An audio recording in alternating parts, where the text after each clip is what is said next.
Now let's look at 5 benefits of a purpose-driven life. I was getting reminded, one of the reasons why God created us is that God was looking for an object to love. Wale ambao mko na watoto mnajua, there is a particular type of love that you have for your child. Are you getting? There's an attachment you have for your child. I know it's a parental kind of love, but you never leave your child anywhere. You are always concerned, akilia, you are concerned about your child. So the purpose why God created you is so that you can be an object to his love. Knowing your purpose gives meaning to your life. Kama kuna kitu huwa kinasumbua watu is people looking for meaning. Watu jaribu. Watu wanaenda kusomewa stars. Watu wanaenda kusomwa vidole so that they can just know what their life is about. But in God, your life has a meaning. Without God, your life has no purpose. And without purpose, your life has no meaning. And without meaning, you will become hopeless. Hopelessness comes from a place where you don't know. Like you wonder, there are people who know what they are doing. Like when they wake up in the morning, they know what they are doing. You, when you wake up, you don't even know what you should do. You just want to be told what to do. But when you get a purpose when God tells you purpose for your life, it gives you meaning. Okay? So that's number 1. So God says, I know what I'm planning for you. Is it true? They are good plans. So it will give you a meaning. Number 2, knowing your purpose simplifies your life. The reason why it simplifies your life is because you will know what to do and what not to do. When you know your purpose, you will know what to do and what not to do. You can evaluate people. You can evaluate why you're doing something. Like, for example, if you're employed, the purpose for you at that point is to be at your workplace. So when people come and tell you, "Hey, aje uko free? Si tufike hivi tuende to buy soda tukunywe," you will tell them what? "No, I can't. I'm at work." Purpose has made your life simple. You know what to do. Purpose has given your life standards. But without a clear purpose, you have no foundation on which to base your decisions. You don't know how to allocate your time, your resources, your money, your circumstances. Are you getting what I'm saying? For example, if I say now, Medal Group, we are going to Nairobi. Oh, we know what to do. Even when we get into a car, we can tell the driver, we are going to Nairobi. Na akishika Eldoret tutamwambia, ukifika pale pinduka, Nairobi iko upande hii, si ndio? That's somebody who has a purpose. Lakini ukikuja waambie niaje, twende. Any direction is fine.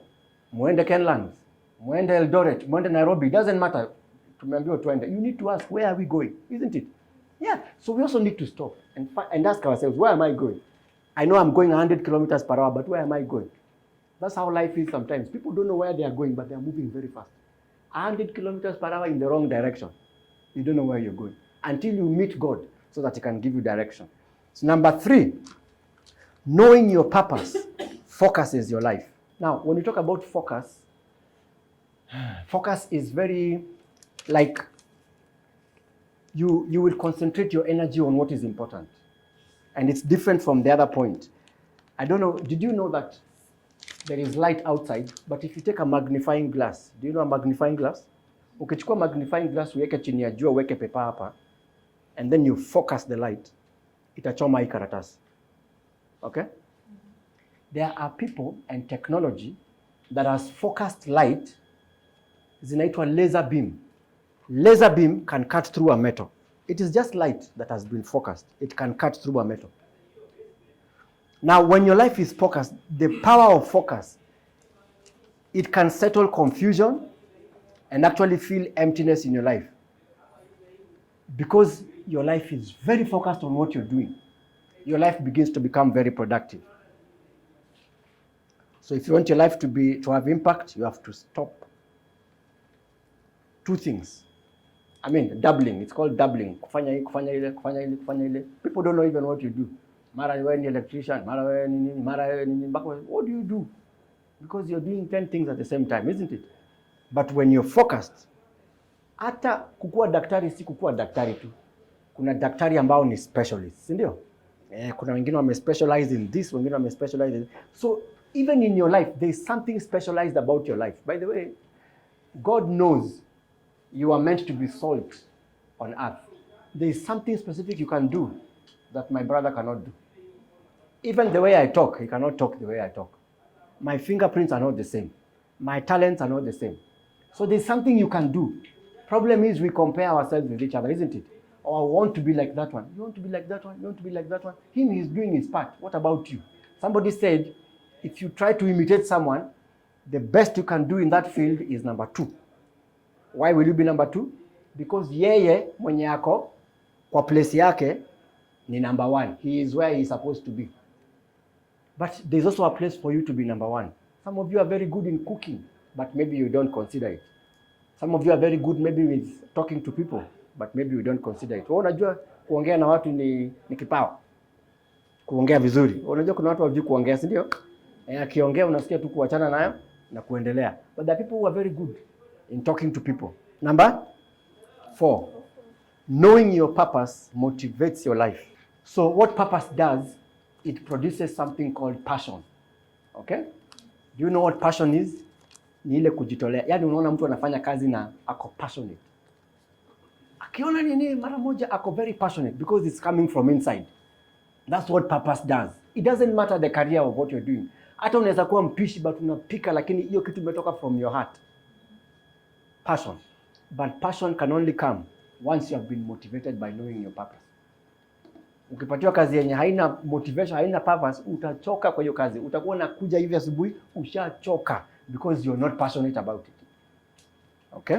Number 5 and the last one, knowing your purpose prepares you for eternity. There are many things we do here on earth. But when we die and go to heaven, God will not ask us for everything we did. He will ask us, what did I tell you to do? Do you remember the parable of the talents? God gave talents to 2, 5, 10, and he left. When he came back, he came to ask specifically, I gave you those 2 talents. Give an account. Okay? He wasn't asking for anything else. Now, if you don't know your purpose, how will you be prepared for eternity? Because you are not doing what God told you to do. God has given you specific talents to do something, an assignment here on earth. Sasa tukuje kwako. Wewe uko na vipawa zenye watu wanahitaji. Lakini ndio hizo umefinyia chini kabisa. Are you getting why it's important to know your purpose? It will prepare you for eternity. The first thing, 2 questions God will ask us. First of all, he will ask you, I came to give you eternal life. What did you do with my son Jesus? Sasa ndio utakumbuka, na kweli nilihubiriwa na mke wangu.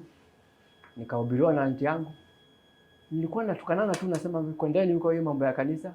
So hiyo lazima tutaulizwa. What did you do with my son? Are you getting?